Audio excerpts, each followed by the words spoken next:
Buenas noches, amigas, amigos, público, televidente. Buenas noches, pueblo.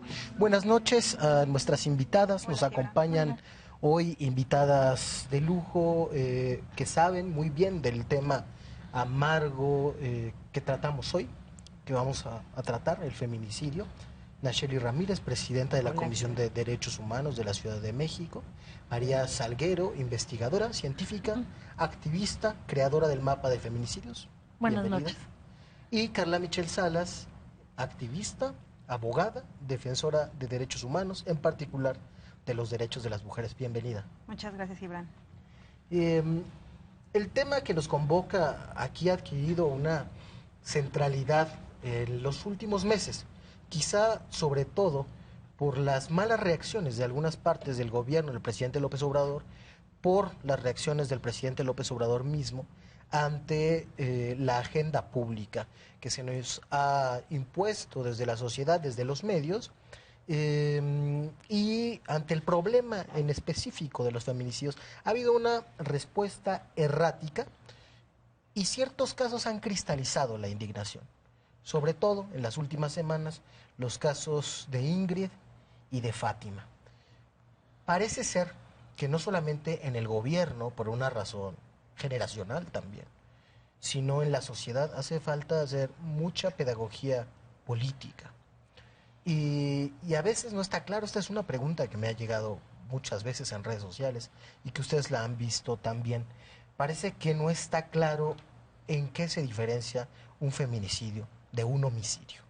Está claro que a hombres y a mujeres las matan sistemáticamente, pero también debería ya estar claro que los matan y las matan de manera sistemáticamente distinta, específica. ¿Podrían empezar por decirnos qué es lo que hace distintos a los feminicidios y por qué los tenemos que tratar socialmente, gubernamentalmente, de una manera diferenciada? Y yo agregaría jurídicamente también, que eso es muy importante plantearlo.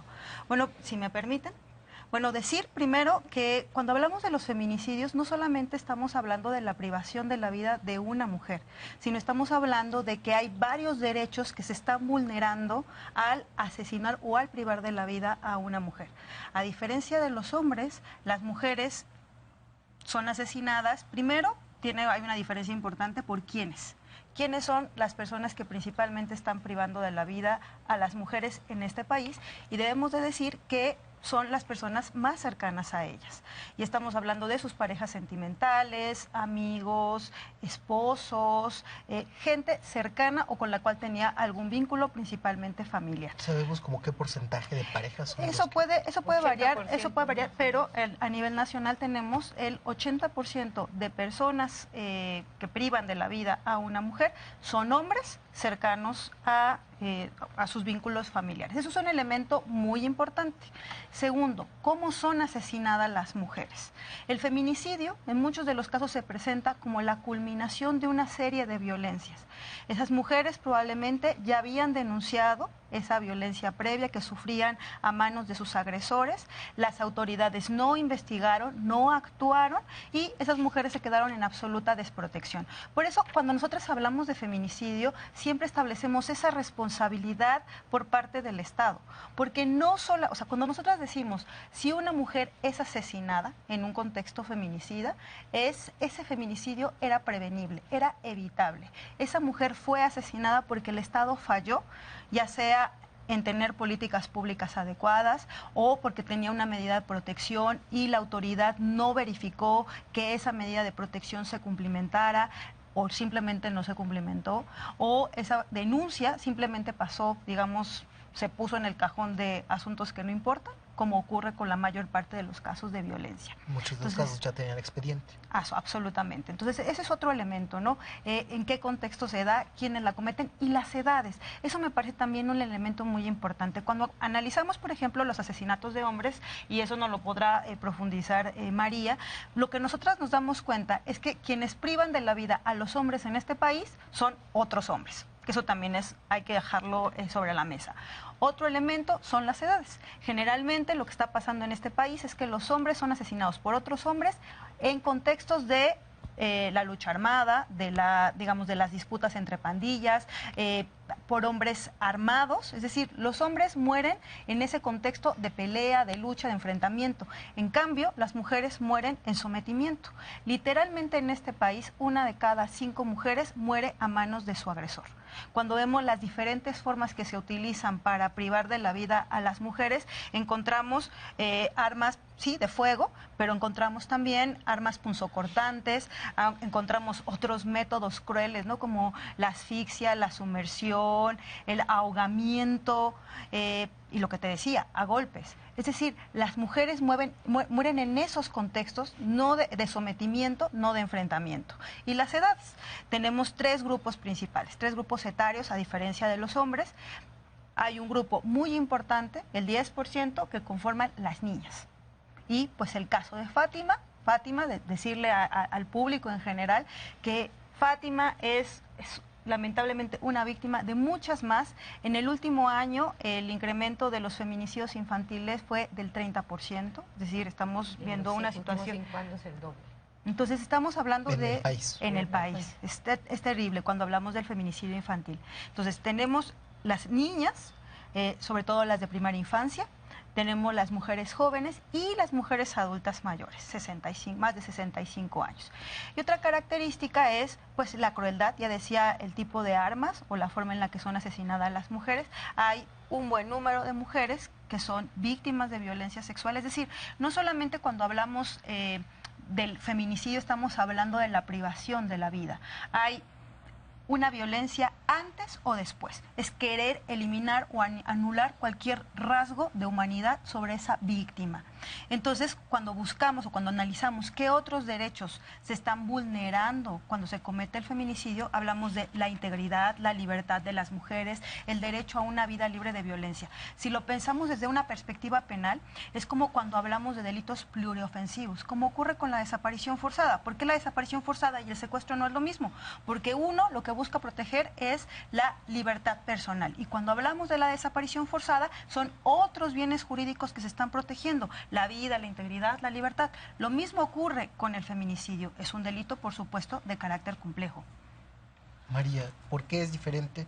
¿Por qué deberíamos tratarlo de manera diferente? ¿Cómo lo caracterizarías? Pues todas estas características del feminicidio y por qué es diferente vienen desde los asesinatos precisamente de mujeres y niñas en Ciudad Juárez. Pues Carla Michelle fue una de las que estuvo en lo de Campo Algodonero. Las niñas y mujeres eran secuestradas, pero eran retenidas por días y en esos días eran violadas, eran torturadas, eran mutiladas, eran asesinadas y eran arrojadas en el espacio público. De hecho, este patrón de conducta sigue prevaleciendo en la actualidad y lo vimos con Fátima. En ese sentido, ¿sería plausible la declaración del presidente López Obrador de que tiene mucho que ver el neoliberalismo? Porque hay, digo, en el caso de Ciudad Juárez hay algo del fenómeno de la modernización, de otro papel que ocupan las mujeres en el espacio público. ¿Tiene que ver o no tiene que ver? Perdón, yo ahí voy a diferir un poco. Sí tiene que ver con el modelo económico. O sea, un modelo económico que ha profundizado la desigualdad estructural. O sea, decir que, por supuesto, en un modelo económico donde cada vez más estas brechas se van marcando en la sociedad, a mí me parece que sí influye necesariamente en ese incremento de la violencia contra las mujeres. No es un factor único, porque el neoliberalismo puede cambiar y la violencia contra las mujeres va a seguir. Eso tiene que ver con sí, yo sí creo que hay que hacer una diferencia. Creo que, claro que el contexto pega, sí, simplemente exactamente con el tema que nos trae aquí ahorita y que nos ha tenido las últimas 2 semanas al país moviéndonos, que es el caso de Ingrid y el caso de Fátima, vemos que tiene mucho que ver las condiciones. Tú ves eso y ves marginalidad, ves la pérdida, digamos, la falla del Estado en muchas vertientes. ¿Las principales víctimas son mujeres pobres? Muy pobres, algunas. A eso voy. Por eso tenemos que combinarlo. Por ejemplo, tenemos problemas de feminicidios en los países más avanzados. Claro. O sea, en Dinamarca, en Suecia, los hay. No en la incidencia que tenemos, pero existe. ¿Por qué? Porque hay una parte que tiene que ver con básicamente la visión patriarcal y la normalización en términos de la visión de las mujeres como posesión, como uso, como objeto. Y yo te diría, hay quienes equiparar el feminicidio a un crimen de odio no es algo fuera de lo común, o sea, lo es, por la hazaña, lo que te compartió Carla, es cierto, si ves lo que vimos y se documentó en Campo Algodonero, en Ciudad Juárez, lo que nos tiene aquí, básicamente plantea eso. Entonces yo creo que es más bien, tenemos que verlo de manera multifactorial y ver como si estas apuestas económicas han deteriorado también muchísimas cosas que lo que hacen es exacerbarlo, pero no es la única causa. Y también la impunidad. Sí, María, tú has hecho un trabajo muy interesante con el mapa de feminicidios que últimamente se ha difundido mucho.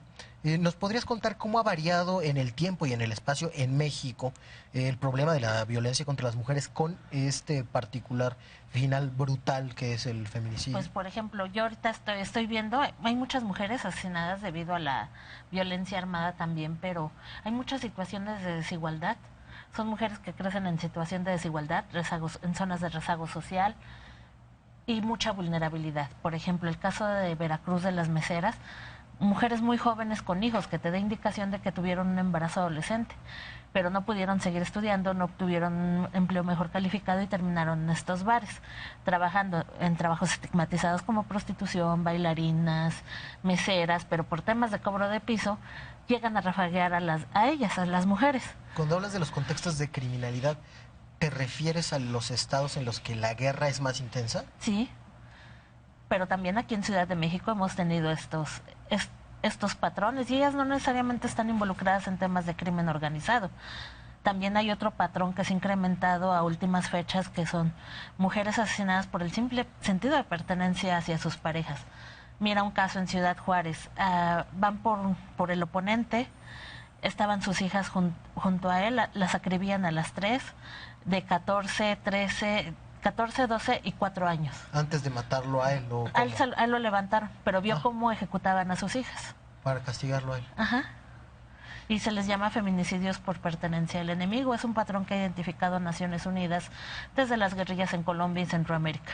¿Dirías que la mayoría del incremento de feminicidios se debe a la intensificación de la dinámica de guerra? Del contexto de violencia y crimen organizado, porque también en estos lugares incrementa la violencia en el espacio comunitario y también en el hogar. Eso es lo que se ve mucho aquí. Sí. La mayor violencia que se refleja en la ciudad es violencia familiar. Y lo que dice Carla es muy importante que nos quede muy claro. Los feminicidios tienen una característica en la mayoría de los casos, que mientras no se den en un contexto de, digamos, de guerra y de conflicto comunitario tan exacerbado, en donde vas a tener un antecedente en 8 de cada 10 casos de una espiral de violencia. Por eso se plantea, hay una omisión de previsión. ¿Por qué? Porque un antecedente institucional o, digamos, un antecedente en la vida de es en la vida de las mujeres, pero también es institucional, porque las mujeres que llegan a querer denunciar o a querer tener medidas de protección son todavía hoy por el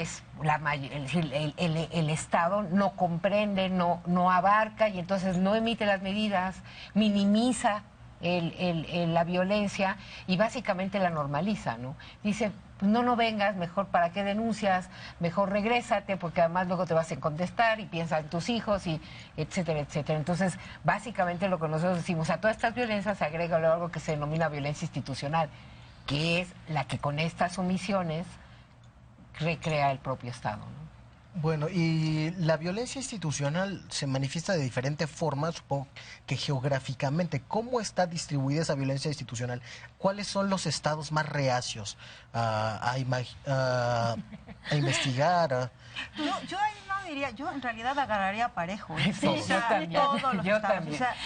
O sea, una pensaría, por ejemplo, que en la Ciudad de México hay un menor, digamos, violencia institucional, pero lo cierto es que no. O sea, en general lo que vemos es un patrón en todo el sistema y en la impunidad. Lo seguimos platicando después de un corte. No nos deje, seguimos platicando aquí sobre feminicidio de buena fe. Acompáñenos.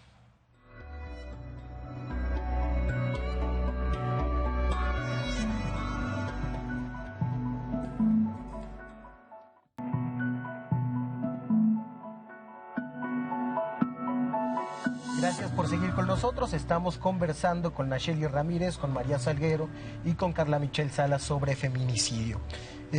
Decían en el corte algo que creo que merecen escuchar los televidentes, que es que en algunos estados se ha dicho o se ha querido hacer creer que hay una disminución en la incidencia y en la impunidad, pero que no hay tal, sino que hay un mecanismo que utilizan muchos gobiernos para ocultar la realidad, sobre todo de la violencia doméstica. ¿Nos puedes contar un poco de qué se trata ese mecanismo de engaño? Bueno, primero decir que cuando las mujeres acuden a denunciar, pasa lo que nosotras sabemos perfectamente y lo que las mujeres saben, es que no inician carpetas de investigación.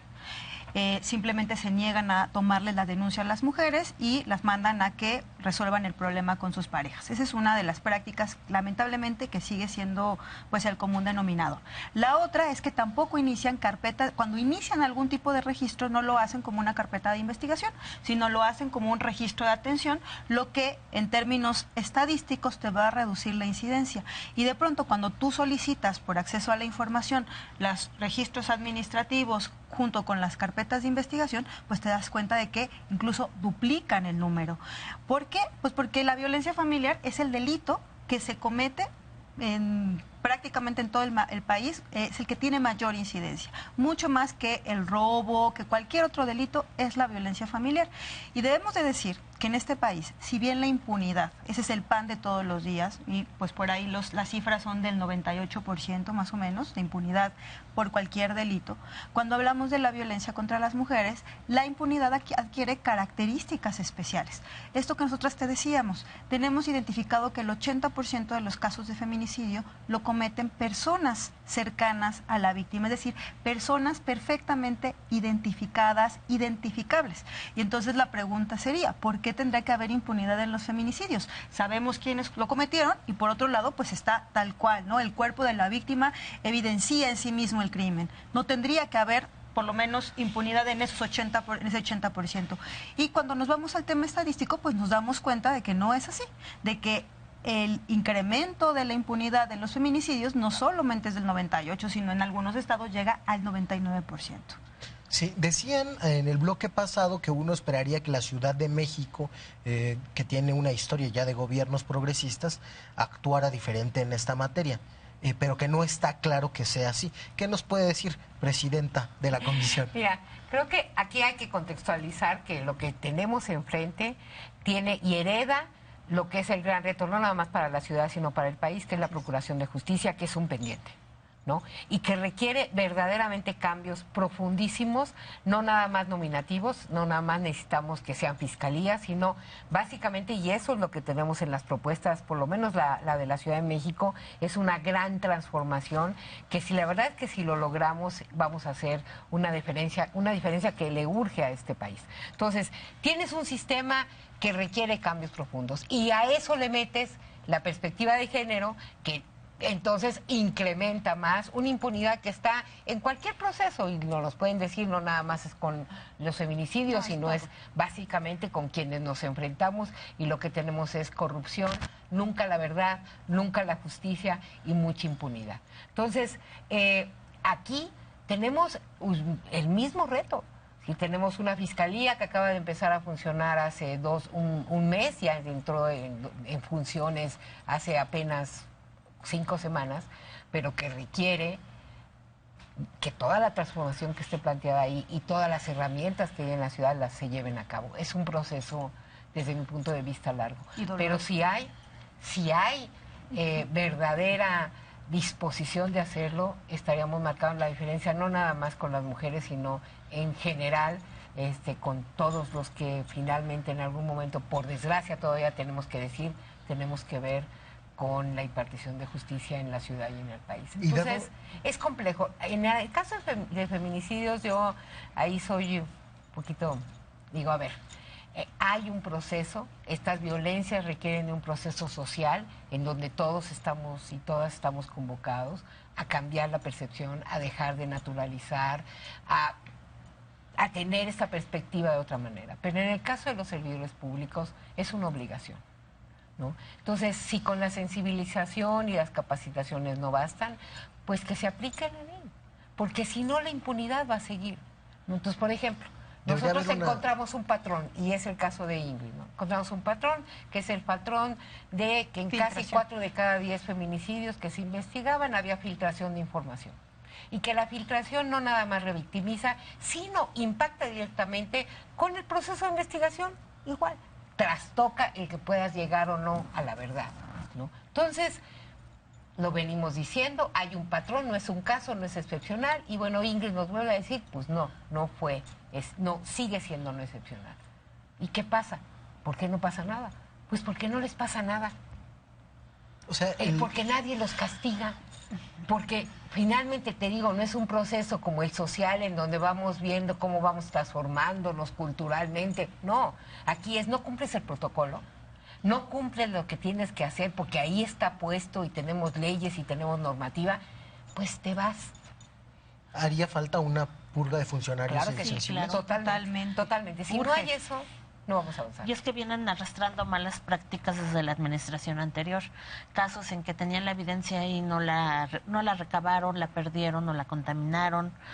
Cuerpos que no les toman el ADN. De hecho, ¿en la Ciudad de México? Ajá, de septiembre para acá dejaron libres a 3 feminicidas y el Ministerio Público los tenía ahí. El último ocurrió en enero, en el 5 de enero, 4 de enero. Era una mujer de la tercera edad, la apuñalaron, el agresor tenía su camisa manchada con sangre de la víctima, no hubo reactivos para tomarle las muestras de ADN y lo dejaron ir. Y nos enteramos porque la familia pudo acceder a un micrófono. Pero ¿cuántos casos no habrá así con estas mismas situaciones? Y a juzgar por cómo se gestionó el caso de Fátima, dirían, o particularmente tú, Nacheli, dirías que esa transformación está en marcha, o más bien no debemos hacernos ilusiones y debemos poner más el dedo sobre la llaga? Yo creo que ahí tenemos que dividir en 2 partes, lo previo y lo que está sucediendo ahorita. Y previamente, y está reconocido hasta por las propias autoridades, hay una falla.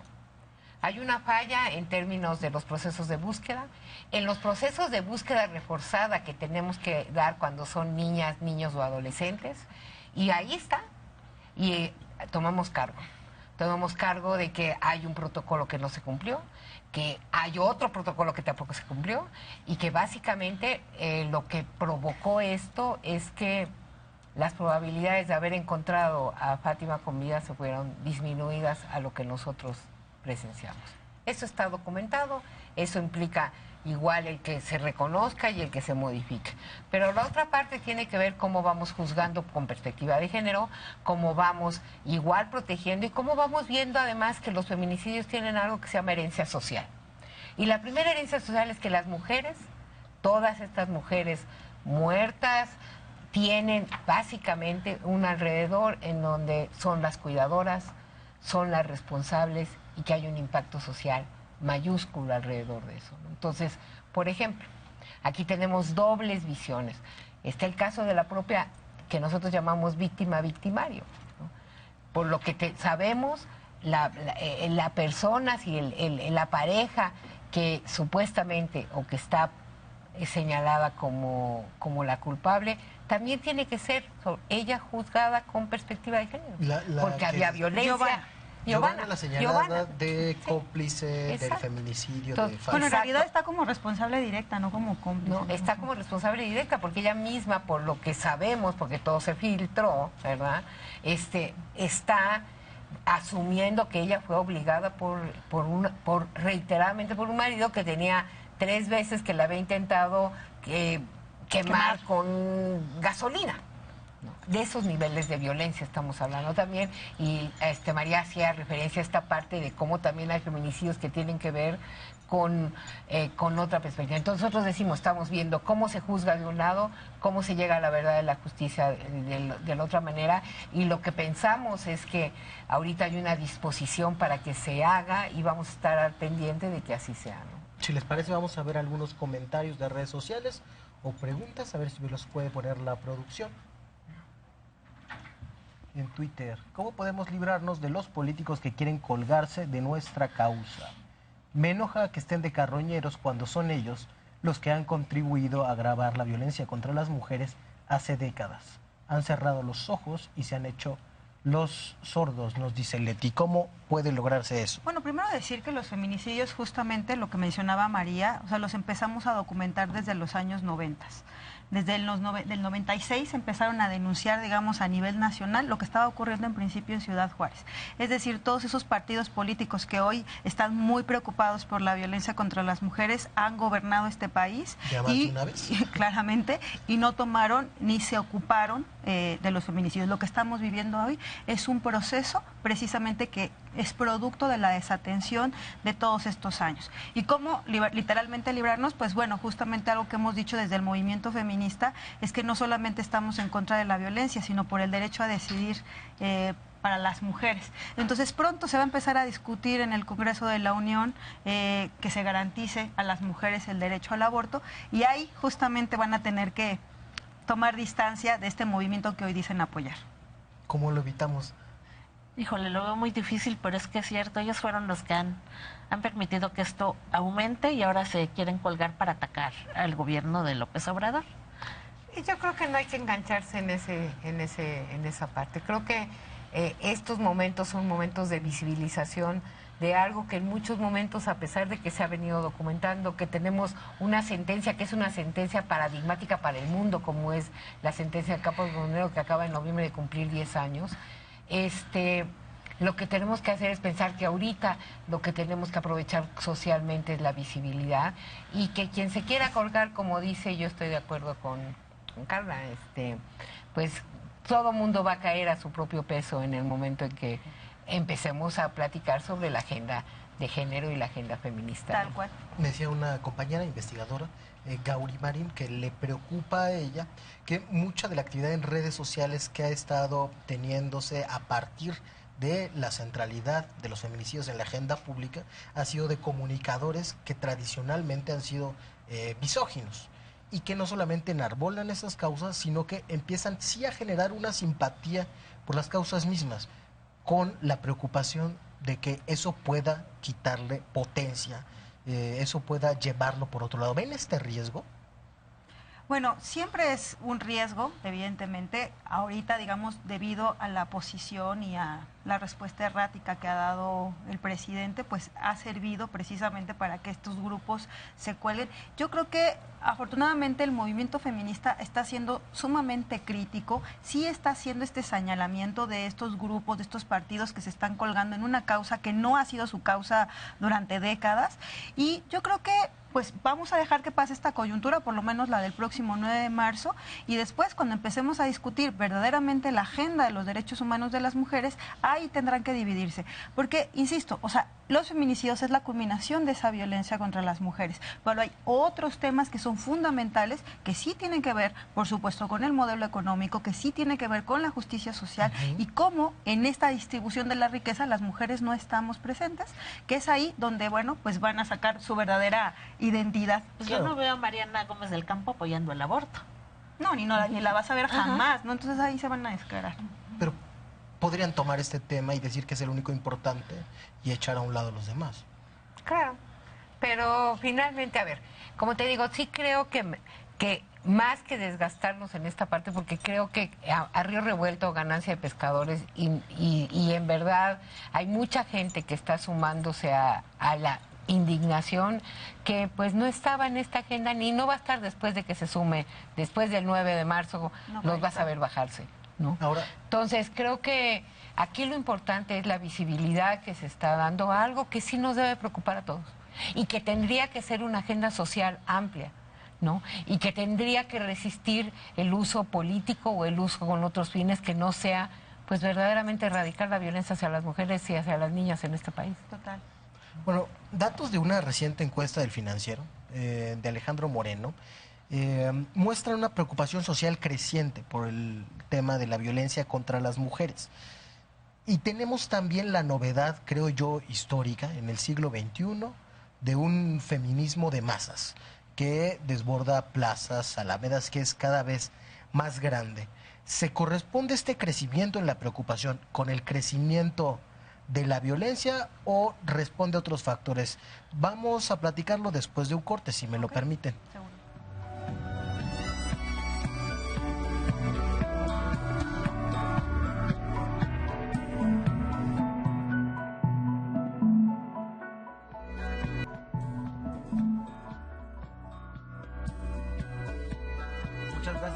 con nosotros estamos conversando de buena fe sobre feminicidios y repito la pregunta en la que nos quedamos. La masividad del movimiento de mujeres en México y el mundo, una novedad histórica sin duda, ¿se debe al incremento de las violencias o responde a otros factores? ¿Cómo se explica este movimiento que resulta, por otra parte, esperanzador, no solo para las mujeres, sino para la humanidad? Yo creo que esas violencias siempre han estado presentes.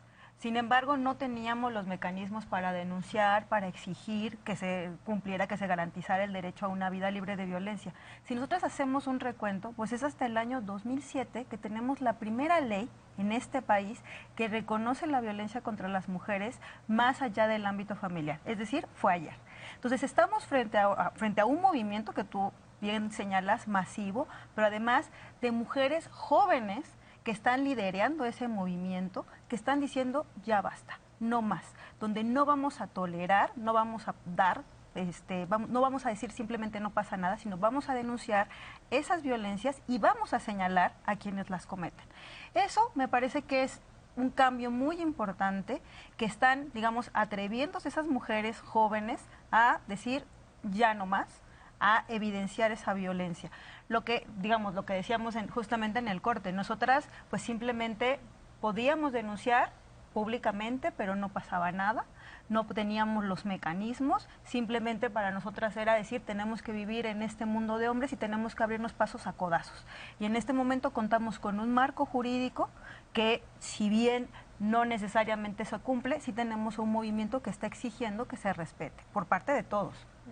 Y también se ha visibilizado más a partir de las denuncias que dicen yo he sufrido agresiones y de tal persona, ¿no? Yo creo que, y ahí me sumaría a eso, mayor visibilidad, las redes que también te permiten una comunicación mayor, porque además sí, este boom, esto que en agosto se llamó la marea de la diamantina rosa mexicana, ¿no?